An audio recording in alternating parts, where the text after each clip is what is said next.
अस्सलाम वालेकुम। मेरा नाम डॉक्टर शामीन हाशमी है और मेरे यूट्यूब चैनल पे मैं ये कोशिश कर रही हूँ कि जो डेंटल इश्यूज़ कॉमनली हम सब लोग फेस करते हैं वो आपसे एक एक करके डिस्कस करूँ और उनके सॉल्यूशंस आपको बताऊँ।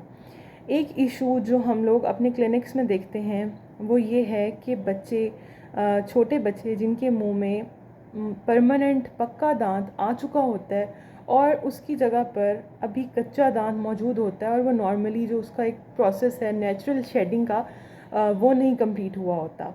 तो ऐसे में क्या करना चाहिए इस कंडीशन में? जब आप देखते हैं कि परमानेंट दांत अपनी सही पोजीशन पे नहीं आ रहा, वो टेढ़ा हो रहा है, उससे आगे आ रहा है या उससे पीछे आ रहा है, तो हमें जो उसका काउंटर पार्ट है डिसीडियस टीथ, कच्चा दांत, दूध का दांत, उसको निकलवा देना चाहिए ताकि जो परमानेंट दांत है वो अफेक्ट ना हो और वह नॉर्मली अपनी एक नेचुरल पोजीशन के ऊपर आ जाए।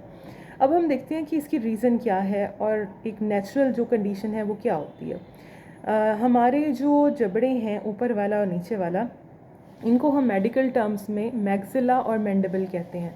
जो ऊपर वाला जबड़ा है उसको मैक्सिला कहते हैं और जो नीचे वाला है उसको मैंडिबल कहा जाता है। ये एक ख़ास किस्म की हड्डियां हैं हमारे जिस्म में जो टीथ प्रोड्यूसिंग बोन्स हैं, ऐसी हड्डियां जो दांत पैदा करती हैं।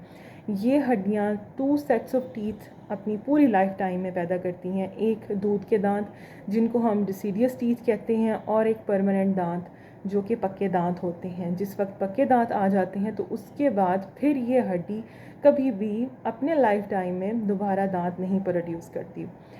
तो एक आपने अगर कभी ये चीज़ नोट की हो कि अगर आपके बच्चे का दांत टूटता है तो सिर्फ उसका क्राउन पोर्शन टूटता है, उसकी जो रूट्स होती हैं वो नहीं टूटती। कभी आपने इस चीज़ किस चीज़ पे कभी गौर किया कि आपके बच्चे का जिस वक्त नॉर्मल एक दांत गिरता है तो उसकी रूट कहाँ होती है? अगर आपने ये गौर किया हो कि आप अगर क्लिनिक में जाके ख़ुद कोई दांत एक्सट्रैक्ट करवाते हैं अपना, कोई बड़ा बंदा एक्सट्रैक्ट कराता है तो उसकी रूट भी साथ निकलती है।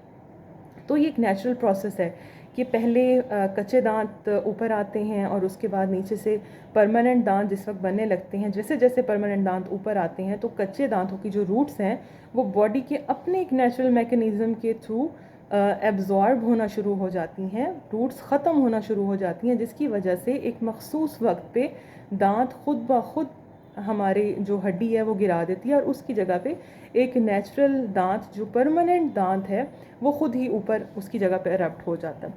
तो अब जो जिस तरह की लाइफस्टाइल मॉडिफिकेशंस आई हैं, हमारी डाइटरी चेंजेस आई हैं, जंक फूड का इस्तेमाल और जॉ मूवमेंट का ज़्यादा ना होना, जॉ की ग्रोथ नहीं होती, इससे हम लोग प्रॉपर जो हमारी फूड है उसमें डेफिशिएंसीज़ की वजह से और हमारी जॉ की मूवमेंट कम होने की वजह से, इजी फूड की वजह से हमारी प्रॉपर जॉ की ग्रोथ नहीं होती, जिसकी वजह से ये मेल पोजीशंस और डिस्पोजिशंस आती हैं।